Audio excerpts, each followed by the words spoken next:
In this guide, you learn how to see your Instagram password. Let's get started. The first method is to check your device password manager.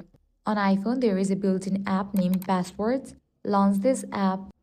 You'll need to verify your identity to access it, then search for Instagram. Once you find your account, tap on it and your password will be revealed. If that does not work, another method is to check your Google account password manager. Launch your Google browser or navigate to google.com and sign into your Google account. Click on your profile icon and select the option Manage your Google account. Now click on the option Security and Sign In. Scroll all the way down, click on the option Password Manager.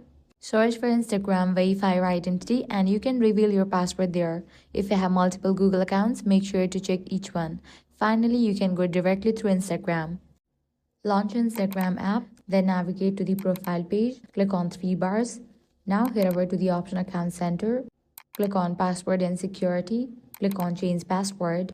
You can choose to change your password here, or if you have completely forgotten it, tap Forget Password to reset it without needing the old one. So these are some ways to see your Instagram password. If this guide was helpful, do not forget to like, share, and subscribe. Thanks for watching.